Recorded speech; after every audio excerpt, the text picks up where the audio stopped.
Hi friends, তোমরা সবাই কেমন আছো? আশা করি সবাই খুব ভালো আছো আর আমরাও অনেক অনেক ভালো আছি। তো চলে এলাম আবারও একটা নতুন ভিডিও নিয়ে। আজকের একটা আমের রেসিপি নিয়ে চলে এসেছি। আমি আজ বানাবো আমসত্ত্ব। তো কিভাবে আমসত্ত্ব বানাবো সেটা তোমরা ভিডিওটা দেখো, আশা করি তোমাদের ভালো লাগবে। চলো। তো বন্ধুরা, এখানে আমি 1 কেজির বেশি আম নিয়ে নিয়েছি। তো আমগুলোকে আমি ভালো করে ধুয়ে নেব। গায়ে আঠার দাগ লেগে আছে, তো এটা ভালো করে আমি জল দিয়ে ধুয়ে কড়াই দিয়ে দেব সিদ্ধ করার জন্য। কড়া আমি গ্যাসে বসিয়ে দিয়েছি, অন করে দিয়েছি। আর আমগুলো ফুটেও গেছে, জল ফুটে গেছে, তো সিদ্ধ প্রায় হয়ে এসছে। এরপর আমি কড়াটাকে নামিয়ে নিয়েছি। আস্তে আস্তে ঠান্ডা জলে সবকটা দিয়ে দেব ঠান্ডা করার জন্য। আর তারপর একটু একটু করে একটা একটা করে নিয়ে এইভাবে রস বের করে নেব। সবকটা আমি এইভাবে রস বের করে নেব, নিয়ে খোলা আর আঁঠিটা ফেলে দেব।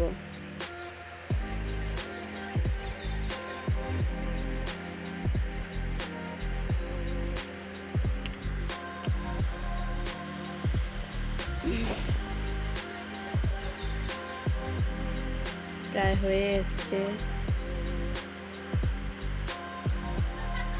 তোমরা বাড়িতে ট্রাই করে দেখবে করার। সবকটা ভালোভাবে এরকম বের করা হয়ে গেছে। এরপর জাল দিয়ে ছেঁকে নিয়েছি। ছিবড়েগুলো যাতে না থাকে, চোঁচ থাকে না, ওইগুলো যাতে না থাকে, ওইগুলো থাকলে ভালো লাগবে না। এরপর আমি জাল দিয়ে নেব, ফুটিয়ে নেব।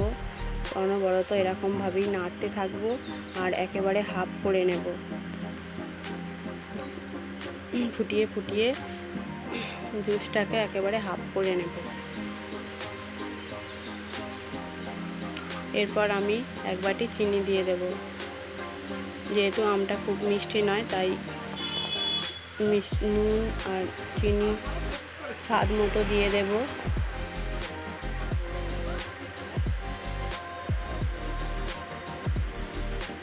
তো অনবরত এইভাবেই নাড়তে হবে, নাহলে কড়ায় ধরে যাবে।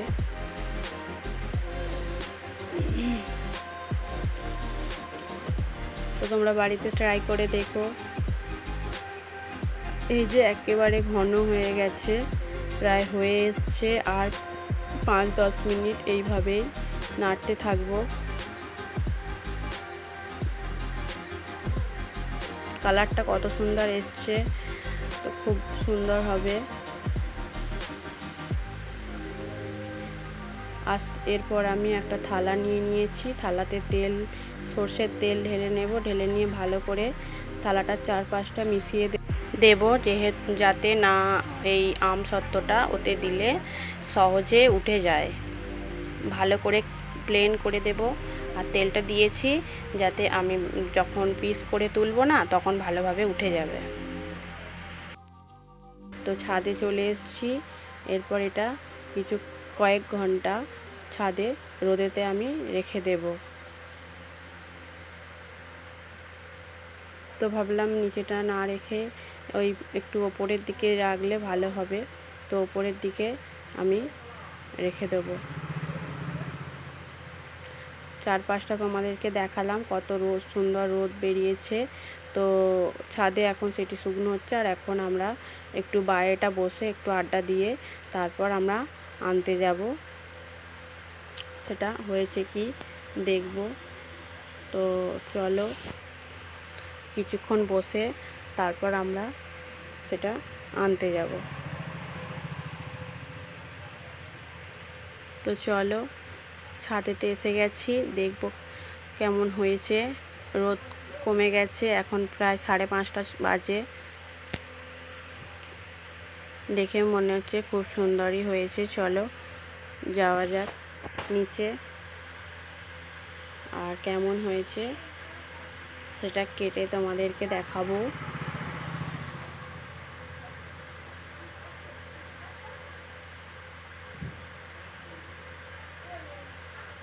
তো আমি নিচে নিয়ে চলে এসেছি।